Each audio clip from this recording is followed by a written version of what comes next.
July 15-ാം തീയതിയിലെ UPSC civil service എക്സാമിന് relevant ആയിട്ടുള്ള കുറച്ച് ടോപ്പിക്കുകളാണ് നമ്മൾ ഡിസ്കസ് ചെയ്യാൻ വേണ്ടി പോകുന്നതായിട്ടുള്ളത്.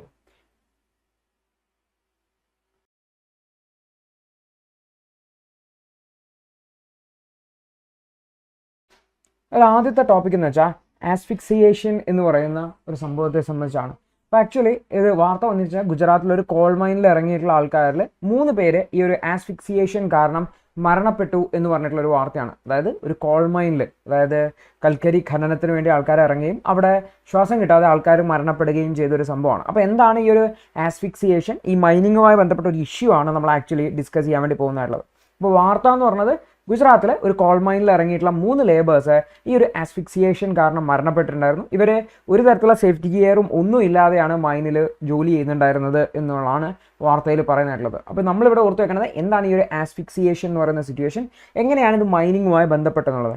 ആസ്ഫിക്സിയ അല്ലെങ്കിൽ ആസ്ഫിക്സിയേഷൻ എന്ന് പറയുന്നത് നമുക്ക് നമ്മുടെ ശരീരത്തിലേക്ക് ആവശ്യമായിട്ടുള്ള ഓക്സിജൻ സപ്ലൈ ലഭിക്കാത്ത ഒരു സാഹചര്യത്തെയാണ് എന്താണ് ആസ്ഫിക്സിയേഷൻ എന്ന് പറയുന്നത്. അതായത് നമുക്ക് ആവശ്യത്തിന് ശ്വാസം കിട്ടാത്ത അവസ്ഥ എന്നുള്ളത്. അപ്പോൾ ഇത് ജനറലി ഇതിനെ ഹൈപ്പോക്സിയ എന്ന അവസ്ഥയിലേക്ക് വിളിക്കാറുണ്ട്. അതായത് നമ്മളുടെ ശരീരത്തിലേക്ക് ആവശ്യമായിട്ടുള്ള ടിഷ്യൂസിനും ഓർഗൻസിനും ആവശ്യമായിട്ടുള്ള ഓക്സിജൻ കിട്ടാത്ത ഒരു സാഹചര്യമാണ്. ഓക്കെ, അപ്പോൾ ഈ ഒരു വളരെ വേഗത്തിലാണ് ഹൈപ്പോക്സിയ സംഭവിക്കുക. ആസ്ഫിക്സിയ എന്ന് പറയുന്നതും ഇതേ ഈവൻറ്റ് തന്നെയാണ് എന്നുകൂടി ഓർത്ത് വെക്കുക. അപ്പോൾ ഇതിൻ്റെ ഇത്തരത്തിലുള്ള ഒരു സിറ്റുവേഷൻ ഉണ്ടാവാനുള്ള പ്രധാനപ്പെട്ട കാരണം എന്ന് വെച്ചാൽ ഒന്നുകിൽ എയർവേ ഒബ്സ്ട്രക്ട് ചെയ്തിട്ടുണ്ടാവാം. അതായത് നമ്മൾ ശ്വാസം വലിക്കുന്ന സമയത്ത് നമ്മുടെ മൂക്കിലൂടെ അല്ലെങ്കിൽ വായിലൂടെയൊക്കെയാണ് ശ്വാസം പോകുന്നത്. അപ്പോൾ നമ്മുടെ ശ്വാസനാളം എന്ന് പറയുന്ന നമ്മുടെ ശ്വാസകോശത്തിലേക്ക് എയർ എൻട്രി ചെയ്യുന്ന അതിന് എന്തെങ്കിലും തരത്തിലുള്ള ഒബ്സ്ട്രക്ഷൻ വരുവാണ്. ഉദാഹരണത്തിന് ആസ്മയുള്ള ആൾക്കാർ, അല്ലെങ്കിൽ മറ്റെന്തെങ്കിലത്തുള്ള ലാരിംഗോ സ്പാസം എന്ന് പറയുന്ന അസുഖം, അല്ലെങ്കിൽ എന്തെങ്കിലും തരത്തിലുള്ള ബ്ലോക്കേജ്, ഉദാഹരണത്തിന് നമ്മൾ കഴിച്ച സംഭവം അന്നനാളത്തിന് പകരം ശ്വാസനാളത്തിലേക്ക് ഇറങ്ങി ശ്വാസനാളം ബ്ലോക്കായി പോകുന്നു. ഇത്തരം സാഹചര്യത്തിൽ നമുക്ക് എന്ത് കിട്ടും? ശ്വാസം വലിക്കാൻ പറ്റില്ല. നമ്മൾക്ക് ഈ ഒരു ആസ്ഫിക്സിയേഷൻ എന്ന് പറയുന്ന ഒരു സിറ്റുവേഷനിലേക്ക് പോകാമെന്ന് ഓർത്തുക.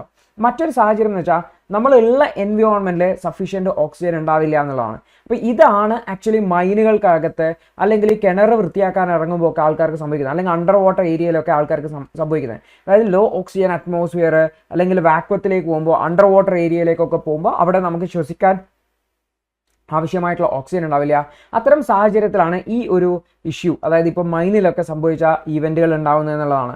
അതുപോലെ തന്നെ മറ്റൊരു പ്രശ്നം എന്ന് പറഞ്ഞു കഴിഞ്ഞാൽ അവിടെ ഓക്സിജനൊക്കെ സഫീഷ്യൻ്റ് ഉണ്ടാവും, പക്ഷേ എയർ ഭയങ്കരമായിട്ട് കണ്ടാമിനേറ്റഡ് ആയിരിക്കും, ഭയങ്കരമായിട്ട് പൊല്യൂട്ടഡ് ആയിട്ടും എക്സസീവ് ആയിട്ടുള്ള സ്മോക്ക് ഉണ്ടാവാം എന്നുള്ളതാണ്.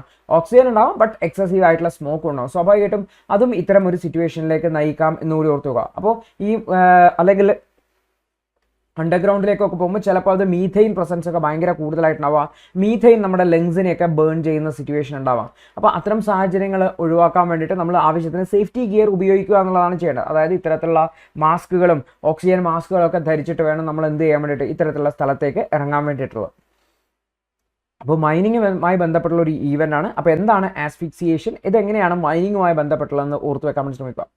അടുത്തത് മഹാരാഷ്ട്രയിൽ നിന്നുള്ള അവിടുത്തെ ഗവൺമെൻറ്റിൻ്റെ ഒരു സ്കീമാണ്, അതായത് പിൽഗ്രിമേജ് സ്കീമാണ്, മുഖ്യമന്ത്രി തീർത്ഥ ദർശൻ യോജന. അതിൽ ചാർധാം, രാം ടെമ്പിൾ തുടങ്ങിയവ ഉൾപ്പെടുത്തിയിട്ടുണ്ടെന്ന് പറഞ്ഞിട്ടുള്ള ഒരു വാർത്തയാണ്. അപ്പോൾ നമുക്ക് എന്താണ് മഹാരാഷ്ട്ര പിൽഗ്രിമേജ് സ്കീം എന്നുള്ളത്, ഇതെങ്ങനെയാണ് ഒരു സെക്യുലർ കൺട്രിക്ക് സ്യൂട്ടബിൾ ആണോ എന്നുള്ള രീതിയിലാണ് നമ്മൾ നോക്കാൻ വേണ്ടി പോകുന്നത്. അപ്പോൾ ആക്ച്വലി മഹാരാഷ്ട്ര ഗവൺമെൻറ് ആണ് 139ഓളം റിലീജിയസ് സൈറ്റുകളെ ഐഡൻറ്റിഫൈ ചെയ്തിട്ടുണ്ടായിരുന്നു. അതിൽ 73 നമ്മുടെ രാജ്യത്തിൻ്റെ അകത്തു നിന്നുള്ളതാണ്. അതിൽ 66 വിത്തിൻ്റെ മഹാരാഷ്ട്രയാണ്. പിൽഗ്രിമേജിനെ സൗജന്യമായിട്ട് സന്ദർശിക്കുന്നതിന്, പ്രത്യേകിച്ചും സീനിയർ സിറ്റിസൺസ് 60 വയസ്സിന് മുകളിലുള്ള ആൾക്കാർക്ക് പിൽഗ്രിമേജിനെ അല്ലെങ്കിൽ പോകാൻ വേണ്ടിയിട്ടുള്ള സ്ഥലങ്ങളെ ഐഡൻറ്റിഫൈ ചെയ്യണമെന്ന്. അപ്പോൾ ഈ ഒരു സ്കീമിലേക്ക് ആൾക്കാർക്ക് അപ്ലൈ ചെയ്യാം.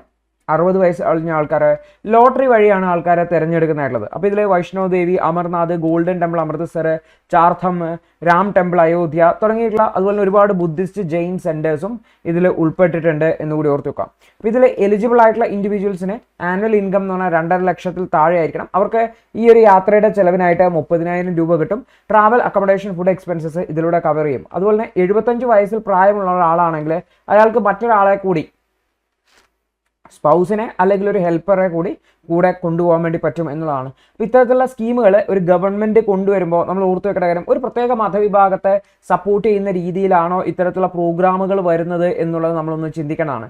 കാരണം നമ്മുടെ രാജ്യം ഒരു സെക്യുലർ കൺട്രിയാണ്, എല്ലാ മതവിഭാഗങ്ങളെയും തുല്യരായിട്ട് പരിഗണിക്കേണ്ടതായിട്ടുള്ള ഒരു രാജ്യമാണ്. കാരണം മഹാരാഷ്ട്രയിൽ മുസ്ലിംസ് ഉണ്ടാവും, ക്രിസ്ത്യൻസ് ഉണ്ടാവും, അതുപോലെ തന്നെ മറ്റ് കമ്മ്യൂണിറ്റീസ് ഉണ്ടാവും. അപ്പോൾ ഇതിൽ നോക്കി കഴിഞ്ഞാൽ പ്രധാനമായിട്ടും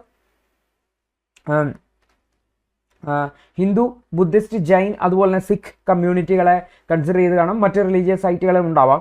ഓർത്ത് വെക്കേണ്ട കാര്യം വെച്ചാൽ ഇവിടെ നമ്മളതിനെ ക്രിട്ടിസൈസ് ചെയ്യാൻ വേണ്ടിയിട്ടല്ല, ഗവൺമെൻറ്റിൻ്റെ പ്രോഗ്രാമുകൾ എന്ന് പറഞ്ഞു കഴിഞ്ഞാൽ എല്ലാ റിലീജിയസ് കമ്മ്യൂണിറ്റികളെയും ഉൾപ്പെടുത്തുന്ന രീതിയിൽ. കാരണം പിൽഗ്രിമേജ് എന്ന് പറഞ്ഞാൽ എല്ലാ റിലീജിയസ് കമ്മ്യൂണിറ്റി, കാരണം ഗവൺമെൻറ്റിൻ്റെ കയ്യിലുള്ള ഫണ്ട് എന്ന് പറഞ്ഞു കഴിഞ്ഞാൽ എല്ലാ വിഭാഗം ജനങ്ങളിൽ നിന്നും, അത് മുസ്ലിമിൻ്റെ കയ്യിൽ നിന്നാണോ, ഇസ്ലാമിൻ്റെ കയ്യിൽ നിന്നാണോ, ക്രിസ്ത്യൻ്റെ കയ്യിൽ നിന്നാണോ, ഹിന്ദുവിൻ്റെ കയ്യിലാണെന്നൊന്നും സെഗ്രിഗേറ്റ് ചെയ്യുന്നില്ല.